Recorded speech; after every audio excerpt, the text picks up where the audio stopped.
Check, check. I hear me, but Okay, I hear cool. you outside of the speaker. What's up? Okay, I hear you now. Okay, cool, cool. Um, yeah. Ready to start whenever you are. But you're not in my headphones. I can Wait, I can okay. hear myself. Can you hear yourself? I can hear him. Yeah, Yeah, that's okay, and fine. I can hear you Yeah. too. Okay, we're ready now. We're Yep. rolling. Yep. Oh my goodness. Well, good evening, everyone. And we're coming to you straight from Disco Sundays. This is going to be a podcast where we are going to be able to dialogue on various subject matters. My name is June Makel, preferably Syedha Shakur. It's my pen name. I'm a published author, spoken word artist. And sitting next to me actually is my producer. And I'd let him introduce himself, please. Hi, my name is Melvin. I am the CEO of Disco Sundays. Um, and welcome to the podcast. So, Melvin and I have known each other for a while. Melvin has been able to help me get my book, February, turned into an audiobook, which had been a long time dream for me. As many of you know or may know, February originally was published in 2012. So it's been, 13 years in the making. So one of the things that I would like to discuss on our podcast is living out our dreams. You know, quite often we get chased by hectic schedules, so we forget, to pursue what our hearts are fond of, and in doing so, sometimes we end up living miserably.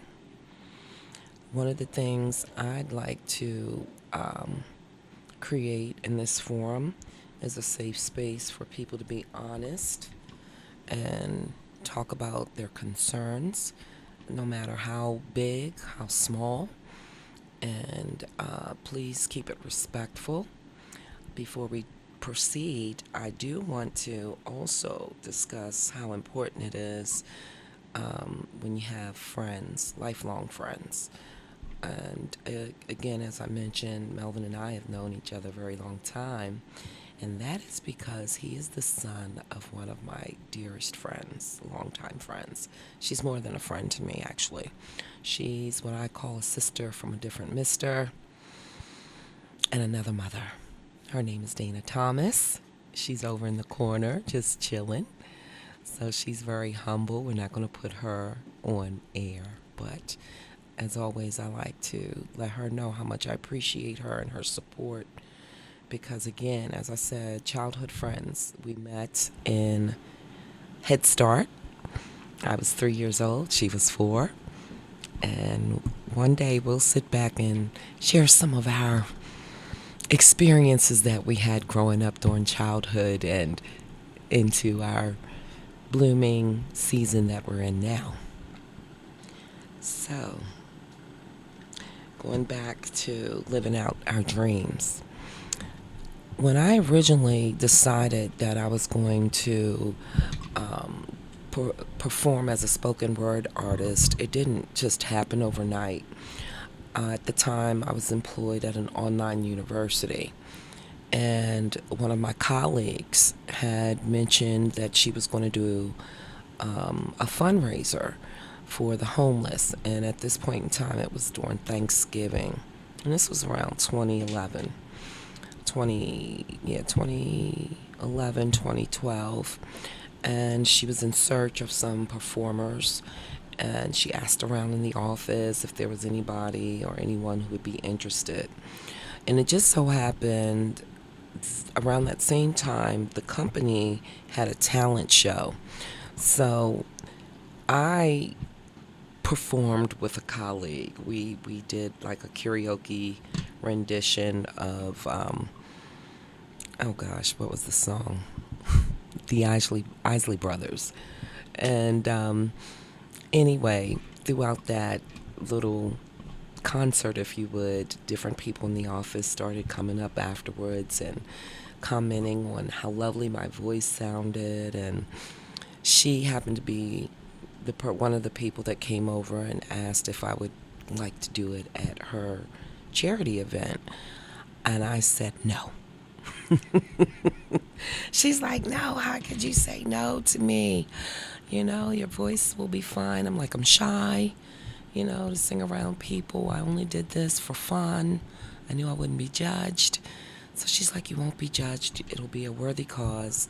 We're donating clothing to the homeless. So I said, well, I'll tell you what.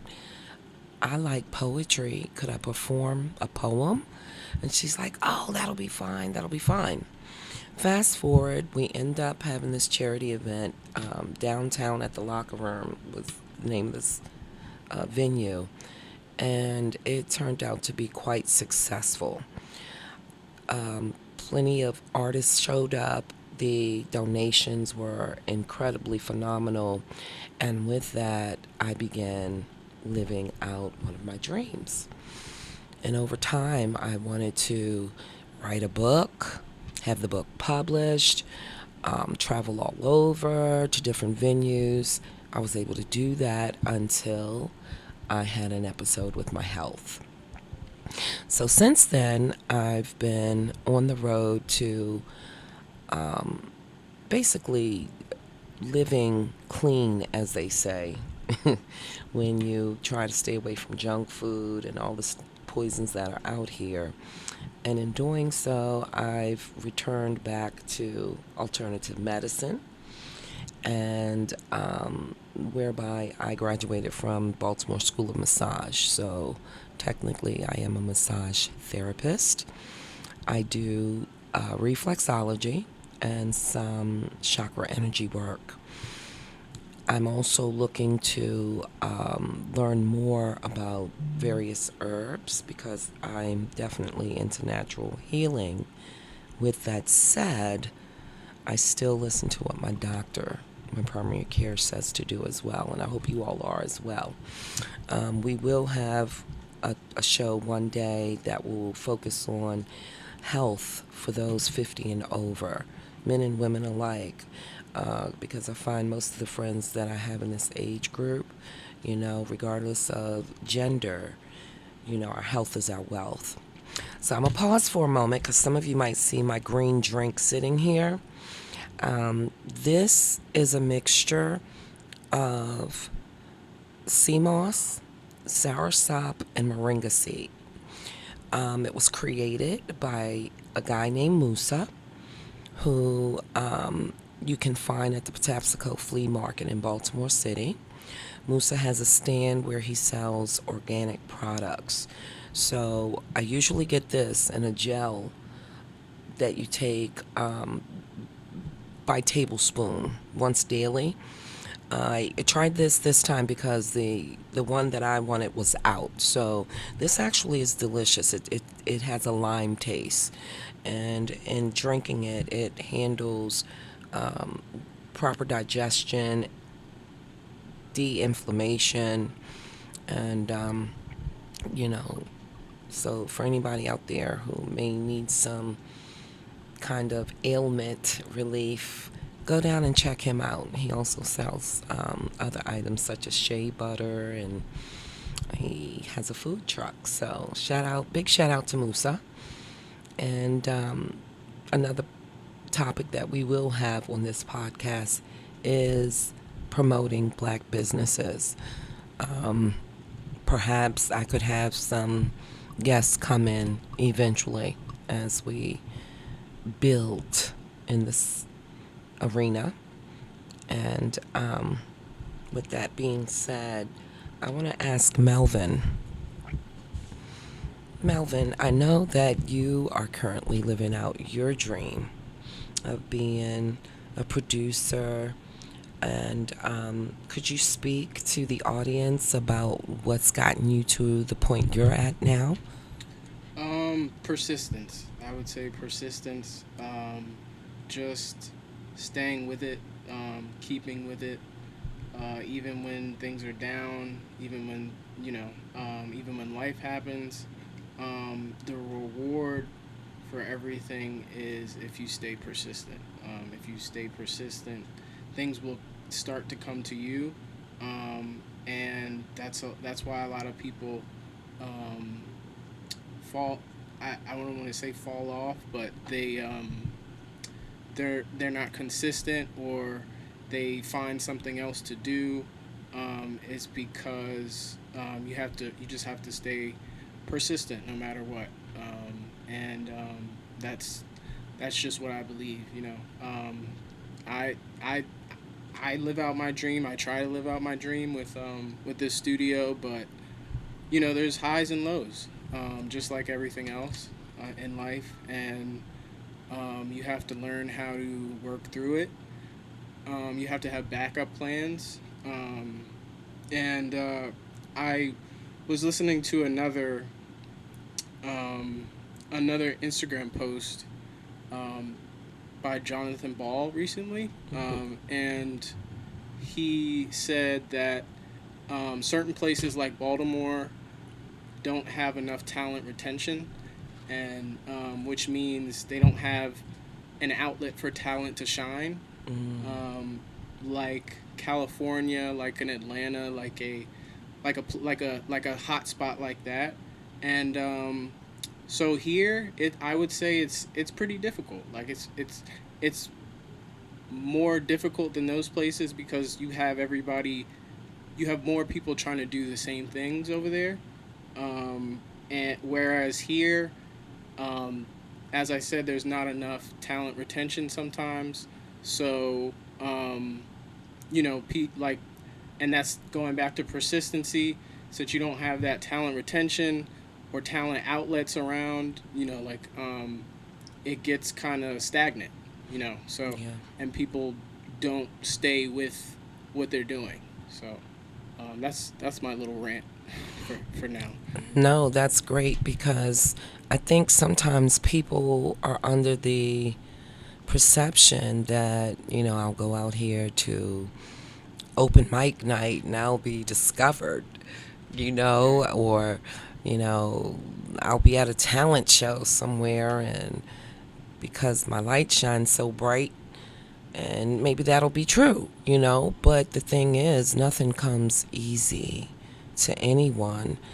And the thing that I admire about you, um, Melvin, what you didn't mention is your multi talents that you have in the industry period as a whole. The when I say the industry, I mean not only music but communications as a whole. Do you mind sharing a little bit about your background? Yeah. So, um, you mean my background for like college and stuff like that? Which Yes, Yeah, yeah. exactly. So I went to school. I actually went to school for 3D design, electronic studio, which is another form of fine arts, and I kind of took that and combined it with sound. So it's kind of like art and sound kind of collide. So yes, I am a man of many talents. It can get you just have to remember what you're doing. You can't get sidetracked in everything. You can't try to do everything at once.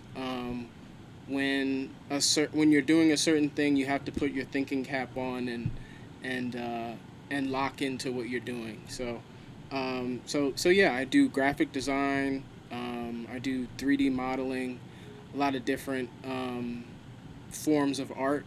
But I'm also that allows me to be efficient in multimedia things, video, audio, um, broadcasting, film, etc. Sound design.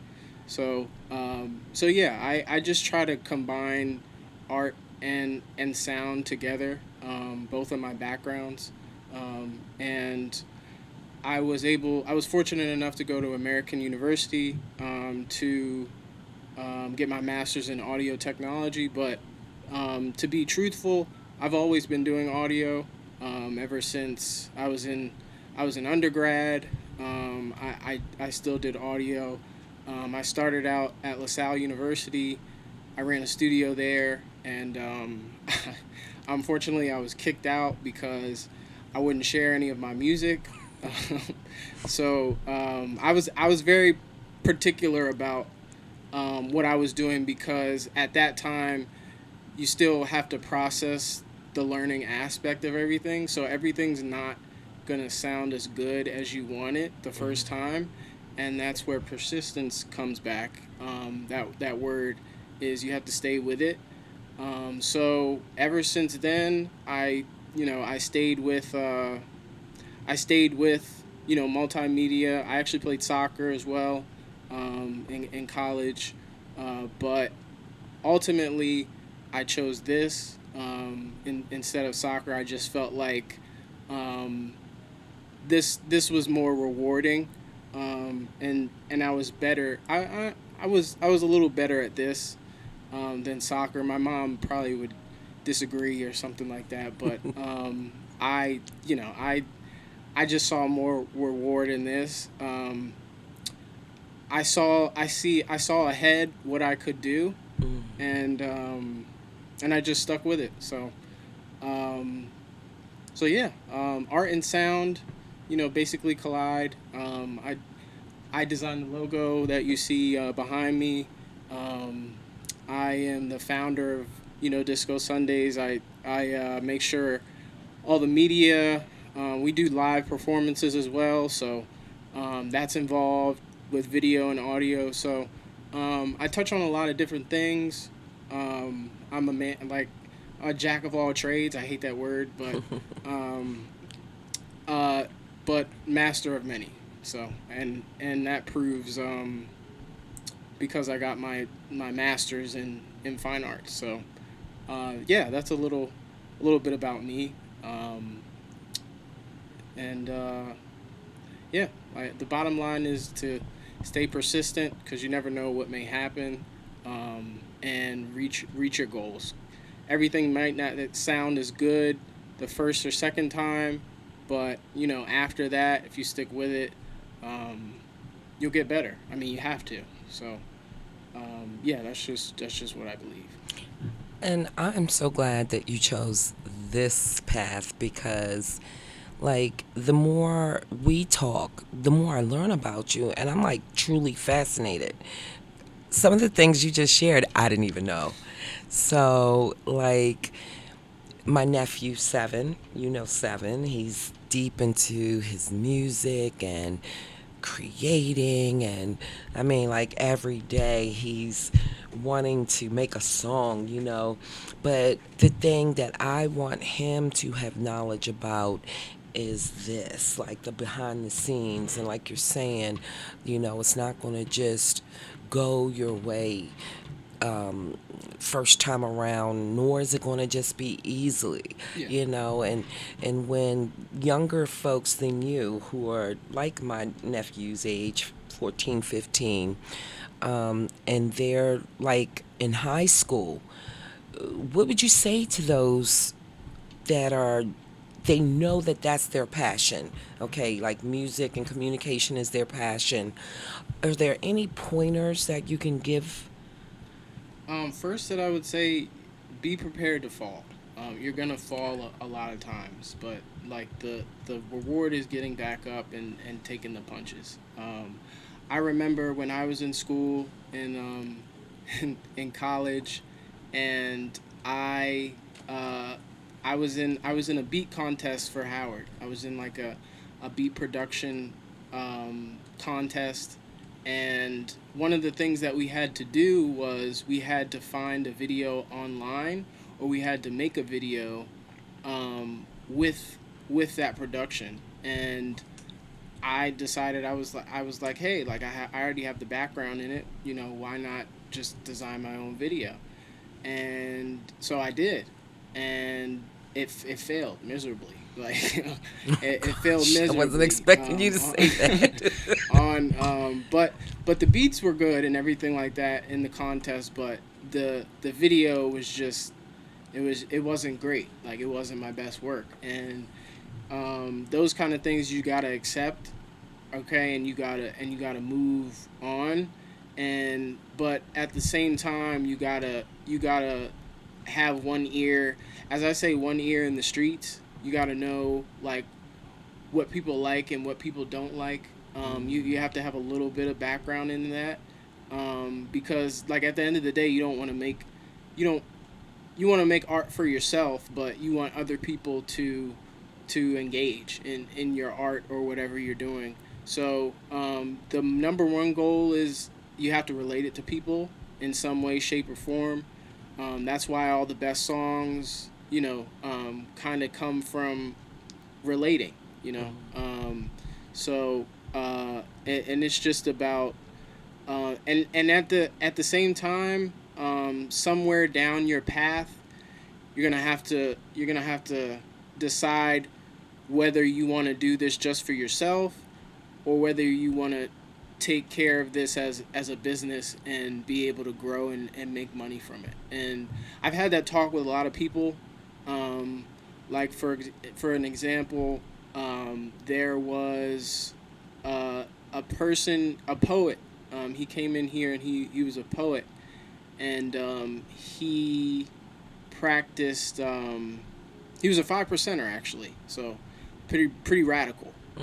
And so it came to a time where nobody could understand what he was saying because he was talking to the 5%ers. Like, he wasn't talking to the rest of the community. He was talking specifically to 5%ers, and that's why I say, like, at a certain time, you're gonna come to a realization, like, do you want to do this for yourself, okay, or do you want to do this so you can see the benefit or community of everyone else? And so yeah, I just feel like that's a big aspect of it.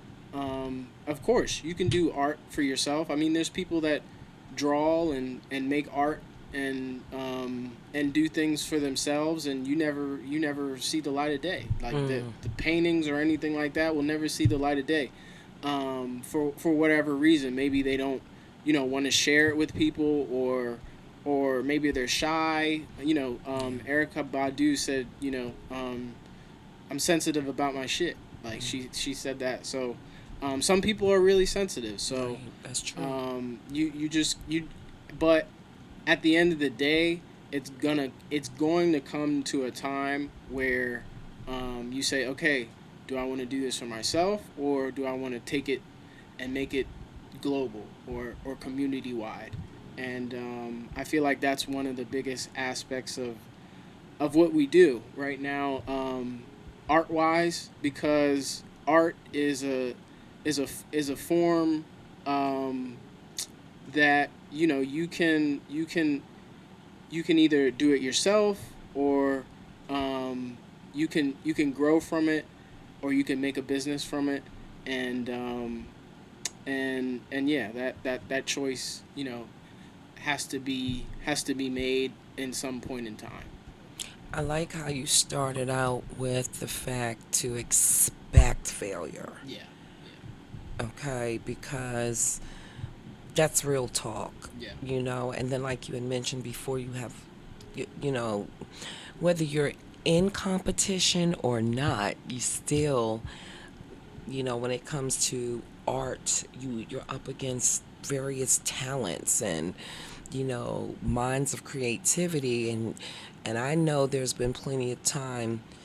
Writing, for instance, is my art, where I've entered competitions and thought, that this is going to be it. It's going to blow everybody's mind, and I'm going to have the room standing. And yeah, yeah, maybe one or two people that was in the neighborhood could relate to what I was saying, but those who didn't, actually come from where I came from, right, was left looking kind of like dumbfounded, and it left me feeling like Yeah. questioning my ability and if this is something I should pursue or so. Yeah, I think if someone would have told me that in the beginning to expect, not being negative, I don't think it's negative when someone says to expect disappointment or expect things not to go your way the first time Right. and Right. not to allow it to break you. Yeah. Yeah. The important thing when something like that happens is you look around and you evaluate and you get feedback, and that's what helps it. And another thing that I wanted to touch on before I forget is the art side of things. Um, it becomes your job. So, and a lot of people don't understand that art is different than just working a 9 to 5 job, because this is what you want to do at the end of the day. This is what you want to focus on. So you give all those off days away. Like Mm, it's like um, those off days are chucked up to your art and whatever you're doing. Like you can't.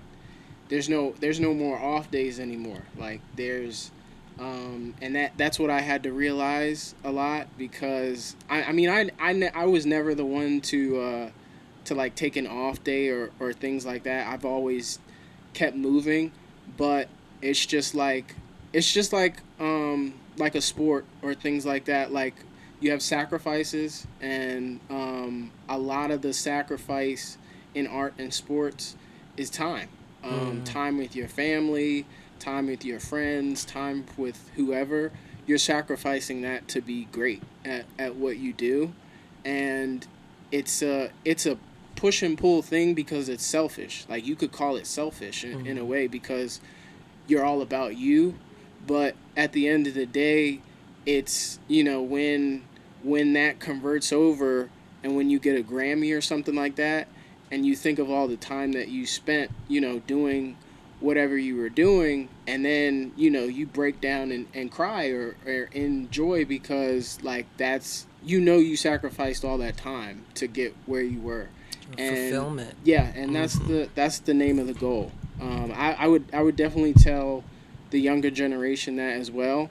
um, when you're doing art, any fine arts, anything artistic or things like that, you give away all those free days, all those Hmm. times where you want to go to bed, or it's real late, and you're tired and you want to go to sleep, um, because like um, and Ray Lewis said, it's what you do with time. Mm, So that's true. he said that recently for like a Raven speech or something like that. But it's what you do with time. You know, that it's what you do with the time that you have, and the more you let that time go to waste, like the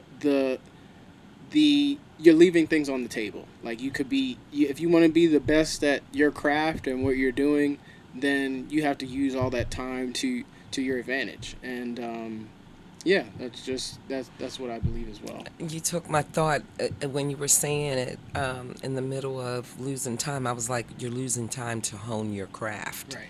Yeah, and Yeah. and pursuing your dreams, you do have to be selfish. How many times I can't mention how many times, you know, I got distracted. I got distracted. Life comes up, and before you know, you put things down for a minute, intending to get back to it. Yeah. Then, before you know, a day goes by. Then a week goes by. Yeah. Then you look up, it's a month later, and it's like now you got to build the momentum up Yeah. to, first of all, to have the courage to do whatever it was you intended You to were doing. do Yeah. in the beginning. Because when time lapses, that doubt creeps in Right. you know. So yeah, I totally understand that statement by Ray Lewis. I had a coworker one time. He had said, time doesn't change, but it's like you said, what you do with your time. And sometimes it seems like you got a lot of time, because you're not doing a lot. Mm-hmm. But when you have a lot to do, it's like you have no time. You look up and all of a sudden, where did the time go? Right. So, yeah, like I really think the younger folks are, and being selfish with their dreams is a good thing. Don't get distracted, and more than that, with this particular industry, don't be gullible. It's important to have, people that you trust Right. around you, That's a big one. Yeah. especially the younger you are. You don't, there's so many avenues out here for people to get taken advantage of. So Yeah. it's not even about age. It's Right. just, you need to have good business people around you that you trust and have the best interest and heart for you, but at heart for you. So again, for those who are starting out in middle school, even as young as elementary school, I know sometimes that the parent's hand is leading, Right. but by the time you do reach high school, like my nephew is at now, please, with all honesty, do expect failure to happen. But failure is just another word for setback, Right. right? Right. For set up. Right. Right. Set up, dig it. So I just know that you've come a long way with your studio. Like I haven't been here for maybe a couple of months, but you guys may not see the whole setup in here, but he is really expanding. I mean, it's spacious in here. The lighting is different. I think we're in the main area, but there's other parts of the studio that you guys can't see. So I'm definitely proud of that. I'm also looking forward to working with Melvin on a new audiobook that hopefully will be coming out by the end of this year. And if not, then hopefully early 2026. But again, I'm going to stay persistent with it because, in my life, things come up, and, regardless of it, I just maintain faith, Right. and in doing so, I meet the right people at the right time, and, and I'm learning, especially from Melvin. He's been teaching me so many behind the scenes matters that I didn't know existed. I mean, you know what I mean? I kind of had an idea, but when you see from the background, from behind the scenes of what it takes to run a studio, get it up, and marketing, and, finding not only talent, but then Melvin has gotten so successful. He hired people. He had volunteers that was coming out the yin yang to intern for him that he had to turn some away, unfortunately. So, and I know all that came from your persistence. So, again, thank you for letting me use you as my guinea pig today. I know you had no idea that I was going to interview you. But again, I thought it would be great to get to know the man that'll be behind the scenes helping me to again live one of my dreams because, as they say, the bucket list. I'm tired of the bucket list existing. Right. I want to see the bucket list emptying more Yeah. and more. Yeah. So, All right. Let's take a break, and we'll be right back.